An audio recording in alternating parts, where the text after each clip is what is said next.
Olá! Hoje a gente vai embarcar numa viagem para explorar uma das visões mais incríveis e detalhadas de toda a literatura, a Nova Jerusalém. É aquela cidade celestial descrita lá no livro do Apocalipse, sabe? Uma imagem de um mundo perfeito, cheia de simbolismo e com detalhes que, sinceramente, desafiam a nossa imaginação. E a pergunta que vai guiar nossa exploração é justamente essa. Afinal, como é esse paraíso supremo? O que a Bíblia descreve? A ideia aqui é fazer um verdadeiro tour guiado para a gente desvendar a arquitetura e os significados por trás dessa cidade espetacular.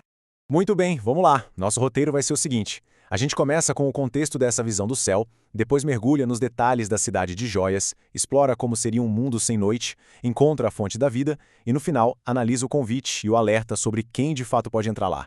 Para começar, é super importante a gente entender o contexto. Essa visão da Nova Jerusalém não é só um sonho qualquer. Ela aparece bem no final do Apocalipse e é descrita como uma nova realidade, sabe? Um céu e uma terra totalmente perfeitos, de onde essa cidade desce para ser o centro de tudo. Então, começando o nosso tour pela parte de fora.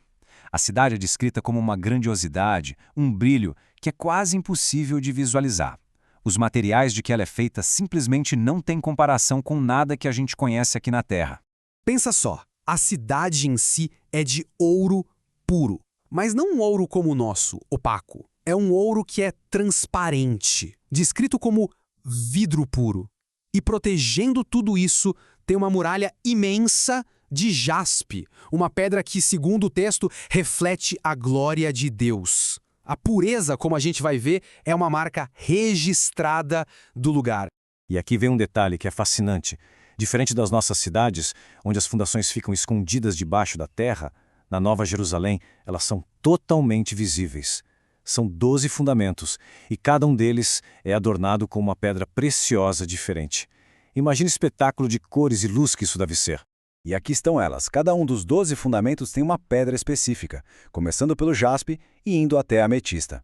Uma coisa interessante que a fonte da nossa análise aponta é que muitas dessas pedras, tipo a safira, a esmeralda e o topázio, também faziam parte da roupa especial do sumo sacerdote lá no Antigo Testamento.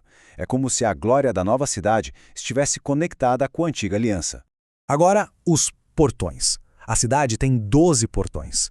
E o detalhe mais impressionante é que cada portão não é construído com pérolas, mas é ele mesmo uma única e gigantesca pérola. É uma imagem de uma magnificência que a gente nem consegue imaginar direito. O simbolismo por trás disso é muito profundo.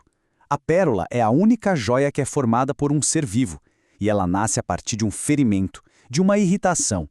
A interpretação que se dá é que isso simboliza a glória que nasce do sofrimento de Cristo, transformando a dor em algo belo, em um portão de entrada. Ok, passando pelos portões de pérola, a gente descobre que a vida dentro dessa cidade é radicalmente diferente. O foco agora muda para o ambiente interno e, o mais surpreendente, para as coisas que não existem lá.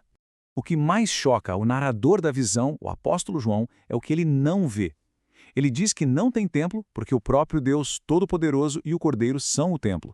E também não precisa de sol nem de lua, porque a própria glória de Deus ilumina tudo. Ou seja, as necessidades, tanto espirituais quanto naturais, são supridas diretamente pela presença divina. E uma consequência direta dessa luz divina constante é que simplesmente não existe noite. E sem noite não tem perigo, não tem por que fechar os portões. Eles ficam abertos o tempo todo, num símbolo de acesso livre, de um acolhimento contínuo à presença do Rei. E caminhando para o centro da cidade, a gente encontra a fonte de toda a vitalidade e do sustento desse lugar. Bem no coração da cidade, corre o rio da água da vida. A descrição é que ele é claro como cristal. E o detalhe mais importante é de onde ele vem, do trono de Deus e do Cordeiro. Isso quer dizer que toda a vida, toda a bênção, toda a satisfação vem diretamente de Deus. Dá para a gente ver aqui o fluxo completo da bênção divina. Tudo começa no trono, flui pelo rio, esse rio sustenta a árvore da vida e o resultado final se espalha para a saúde das nações. É um ecossistema divino perfeito, por assim dizer. E nas margens desse rio está a árvore da vida. Ela não dá um tipo só de fruto, mas 12, um para cada mês do ano. Isso indica uma provisão que nunca para, que é sempre abundante. E as suas folhas, como a gente viu, servem para a saúde das nações, uma bênção contínua.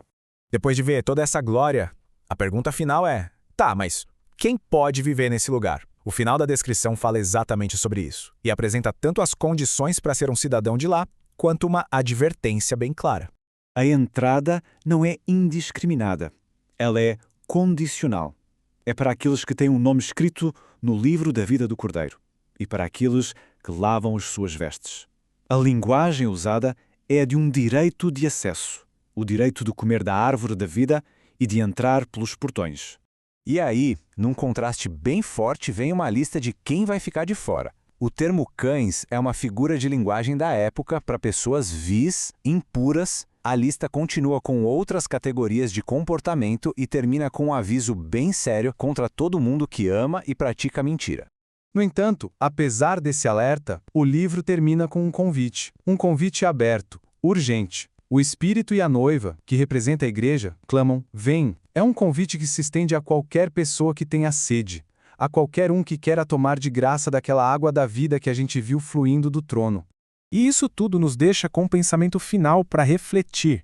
A visão da Nova Jerusalém nos apresenta uma tensão, né? De um lado, um convite universal, de graça. Do outro, critérios de exclusão muito claros. O que essa dualidade toda sugere sobre a natureza das nossas escolhas e as consequências delas?